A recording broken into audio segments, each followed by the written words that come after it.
They say that when Moses looked up at the horizon of Bashan, the sun simply disappeared, not because it got dark, but because something enormous was blocking the light, a shadow that wasn't human, a silhouette so tall it seemed to touch the sky. Og, the king of Bashan, the last great Nephilim, the giant whose bed was longer than a modern car, the colossus that, according to ancient traditions, walked before the flood and somehow continued to live after the entire world sank beneath the waters.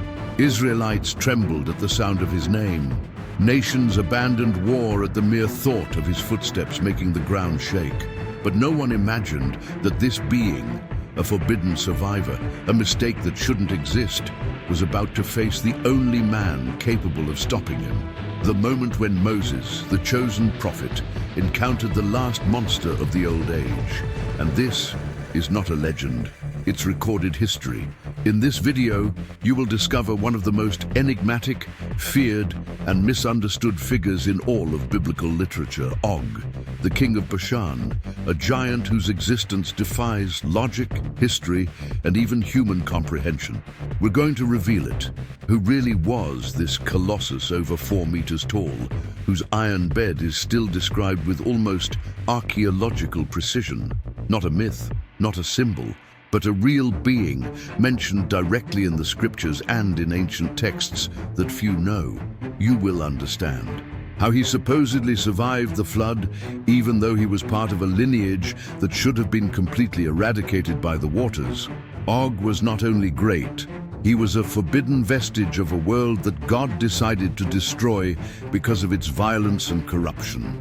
We will explore ancient Jewish records, midrashim and extra-biblical traditions, which reveal Og's possible connection to the pre-flood Nephilim, those hybrids of fallen angels and human women. Forgotten texts suggest that Og was not just a survivor. He was a direct descendant of the original corruption, a living shadow of the Watchers' rebellion.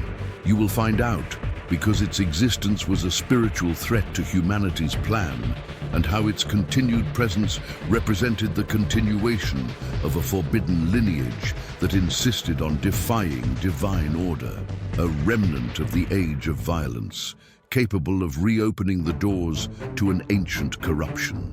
And finally, we will reveal the real reason Moses was sent to confront him. It wasn't just a territorial battle. It was a spiritual war, the last great confrontation between God's chosen one and the last giant of an age that should never have survived. Prepare yourself, because understanding Og is understanding the boundary between the human and the forbidden, and the final battle against the last Nephilim on earth. Before we continue, let me ask something simply and discreetly. If you enjoy exploring rare biblical stories, forgotten texts, and mysteries that almost no one talks about, consider subscribing to the channel and turning on notifications. This not only strengthens the channel, it allows forbidden narratives such as the true story of Og to continue being researched, reconstructed, and brought to light. Many of these passages are ignored, erased from sermons, treated as legend. But here we open the doors to this hidden side of the Bible. So, if you want to follow each new revelation, each forgotten character, and each fragment of a supernatural past, click here, sign up. This way you ensure that nothing is lost, not even the stories that were almost silenced forever. Ancient Canaan was not merely a land of sand, rocks, and nomadic tribes. It was a world in transition, a place where the natural and the supernatural still walked side by side, where every mountain seemed to hold a secret, and every valley seemed to carry a forbidden memory. The wind swept across the deserts as if carrying ancient laments, sounds that echoed between dunes and stones, like voices from forgotten eras. The nights were especially heavy. The starry sky seemed to observe everything with unsettling attention, as if the constellations knew stories that no human being should hear. Small, impoverished towns appeared in the distance, surrounded by makeshift walls and watchmen who kept torches burning until dawn. It wasn't just fear of invaders, but fear of what walked among the shadows. The tribal elders murmured warnings around the campfires. They spoke of an immortal king, a presence too ancient to belong to men, too powerful to be confined to the mortal world. A ruler whose mere existence distorted the peace, fueled rumors, and caused entire caravans to change their routes to avoid the north. The mountains of Bashan loomed in the distance like silent giants, stone sentinels standing since the days of the flood. But there was something about them, something profoundly wrong. Hunters told of enormous footprints found on isolated trails. Traders reported territories where the vegetation seemed dead, as if something huge had drained the life around it. And soldiers spoke of sudden tremors in the ground, as if someone or something were walking beneath the earth. The spiritual atmosphere was stifling. The prophets of that time claimed that Bashan was a contaminated place, a gateway where ancient lineages tried to resist oblivion, a territory where the pre-flood past still pulsed, insisting on surviving. And at the center of all these rumors, one figure stood out, a colossal, unwavering, and feared king whose presence made even the strongest kneel. His name was whispered, not spoken: Og, the king of Bashan, the last giant of an era that should have been destroyed forever. Og was not just a powerful king. He was a live error, a walking contradiction against everything the flood had come to correct. The Bible describes him as the last great remnant of a lineage that should no longer exist. The Nephilim, giant hybrids born from the forbidden union between rebellious celestial beings and human women. When the waters covered the entire earth, the divine order was clear: to completely erase that race that had corrupted the world. But somehow, Og survived. His body defied the laws of nature: colossal height, immeasurable strength, superhuman endurance. Tradition describes his bed as being over 4.5 meters long, suggesting a size that surpassed any human limit. For many peoples of that region, he was more than a ruler. He was a deity, a demigod, a survivor of the age of giants. For Israel, he was an omen. Og's survival meant that the echoes of pre-flood corruption had not been completely silenced. Where a giant lives, spiritual corruption breathes. In Bashan, his dominion was not merely military, it was spiritual. The region was known as the land of portals, borders where the physical and supernatural worlds met. Og maintained alliances with ancient cults, pagan gods, and practices reminiscent of the old Watchers, the fallen angels who had taught forbidden knowledge to humanity. As long as he reigned, Bashan would remain an open wound in the divine order. For Israel, advancing toward the Promised Land, confronting Og was not a strategic option. It was a spiritual necessity. If they passed by him without confronting him, they would leave behind the shadow of a power that had already plunged the world into chaos once. And Moses knew one does not confront a divine promise by carrying monsters from the past along the way. Therefore, to ignore Og would be to ignore God himself. And the reunion between Moses and the last giant was inevitable. The existence of Og after the flood has always provoked a silent unease among ancient scholars. If divine judgment had been sent to completely destroy the lineage of the Nephilim, how could one of them have survived? This question opened the door to forbidden myths, narratives that were rarely copied by scribes and that circulated only among peoples who feared Bashan. One of these traditions states that Og carried the wicked blessing of the Watchers, the fallen angels who had fathered the race of giants. These beings, before being imprisoned, are said to have sealed upon some of their descendants a supernatural resistance, a spiritual protection that would prevent their complete extinction. Og would thus be Semjaza's direct heir, leader of the Watchers, and responsible for the pact on Mount Hermon.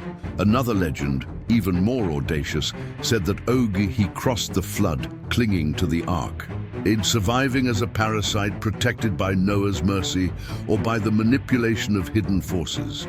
Late rabbinic texts suggest that it begged for life and was fed through an opening in the ark, preserved out of compassion or out of fear of what it might become if left to die. This version, although symbolic, reinforced the idea that he belonged to a lineage that refused to disappear. A third, darker theory stated that the Nephilim blood had survived among humans themselves, preserved in a diluted form within some families. Over generations, this bloodline rekindled, finding fertile ground to be reborn in Bashan, giving rise to Og as a genetic return to a forbidden era. All versions, however divergent they might be, pointed to the same conclusion. Og was not just a giant, he was the bridge between the pre-flood and post-flood worlds, a spiritual knot that connected ancient corruption to future generations. Its origin could not be traced solely through history, but through the interference of powers that had been judged by God. Og was therefore more than a king. He was a living reminder that pre-flood evil still breathed. When Og rose to power as king of Bashan, the region plunged into an era of fear that could not be explained by physical force alone. It was as if the land itself recognized in him an echo of the world destroyed by the flood. Its borders became zones of silence, where travelers disappeared and entire villages preferred to pay exorbitant tributes rather than challenge his authority. Og's tyranny was not merely political, it was spiritual. His presence radiated an ancient feeling, as if the ancient gods of the Nephilim still spoke through him. The village elders whispered that the giant demanded sacrifices, not just in the form of agricultural tributes, but human lives destined to uphold a dark pact inherited from the Watchers. No one dared question it, because everyone knew that Og did not reign alone. Behind him, hidden in the shadows of time, was the fallen lineage that had dominated the world before the flood. The cities of Bashan lived under constant tension. Parents feared for their children's future. Women avoided going out at nightfall. Soldiers trembled as they caught sight of his silhouette against the setting sun, a shapeless mass with enough strength to bring down walls with a single blow. Over the years, the moral decay intensified. The practices taught by Og's ancestors, witchcraft, corrupt astrology, rituals that manipulated creation, returned to circulate among the king's advisors. The sanctuaries dedicated to the God of Israel were destroyed or desecrated, replaced by gigantic altars that venerated forgotten entities. Bashan became a living fragment of the pre-flood era, a territory where the sound of Og's footsteps reminded the people that the past God had judged had not yet been completely buried. The giant's presence kept alive not only the memory of the Nephilim, but also the fear of returning of everything that the flood tried to erase. Bashan was, in practice, a portal, an open wound in history, where ancient corruption began to throb again. Og's reign was sustained not only by his colossal strength, but also by forbidden knowledge that ran in his lineage. Traces of the Watcher's corrupted wisdom still pulsed within him, like a living inheritance from a world God had destroyed forever. This knowledge made Og something more than a tyrant. It transformed him into an impossible spiritual and military challenge for any ordinary human army. They said that Og wielded a weapon whose origin predated the patriarchs, an obscure blade, forged with techniques that men had not learned until centuries later, advanced metallurgy, combined with supernatural hardening rituals, capable of cutting stone as if it were dry wood. Some believed it was a fragment of an artifact left by the Watchers themselves. Others, that Og had shaped it with his own hands, guided by voices that did not belong to the natural world. The fortified cities of Bashan also reflected this forbidden legacy. Cyclopean structures, blocks of stone that ordinary men could never move, walls built with geometric precision that seemed to defy the architectural knowledge of the time. Nothing there resembled the simple villages of Canaan. They were monuments that echoed pre-flood architecture, as if Og were trying to rebuild, piece by piece, the lost kingdom of the giants. But what was most feared was not its walls nor its blade. It was its rituals. Rituals that mixed corrupt astrology, sacrifices, and secret formulas passed down orally since ancient times. It was said that Og consulted the heavens to manipulate the weather, predict wars, and strengthen his body beyond human comprehension. Some accounts suggest that he performed ceremonies to prolong his life, nourishing himself spiritually with the practices taught by the Watchers. This accumulation of forbidden knowledge made Og almost invincible. No ordinary warrior could even approach his colossal armor. No strategist comprehended his impregnable defenses, and no one, absolutely no one, could fully decipher the source of his strength, except those who knew the ancient records. Og was not just a king, he was the last guardian of the hidden technologies that had nearly destroyed the world before the flood. The height of Og's reign also marked the deepest point of spiritual corruption in Bashan. The giant ruled not only by force, but by an invisible influence that spread like poison through the hills of Canaan. It was as if the land itself recognized him as an ancestral intruder, an ancient root that should never have survived after the flood. The accounts describe cities that have lost their human essence. Entire villages lived in a constant state of servitude, offering tributes not only material, but spiritual. Children grew up in terror of his name. Tribal leaders abandoned their faith to survive, and entire families disappeared within the cyclopean walls of Idre and Astaroth, offered as sacrifices to keep Og's reign intact. The violence was not only physical, it was cultural, moral, psychological. Everything bowed to the presence of the immortal king. Some elders of Canaan claimed that wherever Og trod, the land became barren. Others said that his shadow drove the animals mad.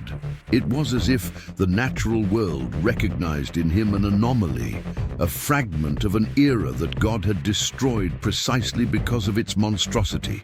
Og's presence kept alive the nefarious memory of the pre-flood Nephilim, as if he himself were a living reminder of the moral failure that led to the flood. And the longer Og reigned, the more his influence spread. Neighboring peoples began to adopt similar rituals, trying to replicate the strength and longevity they saw in him. Idolatry grew. Violence became normalized. Bloodshed became part of the local culture.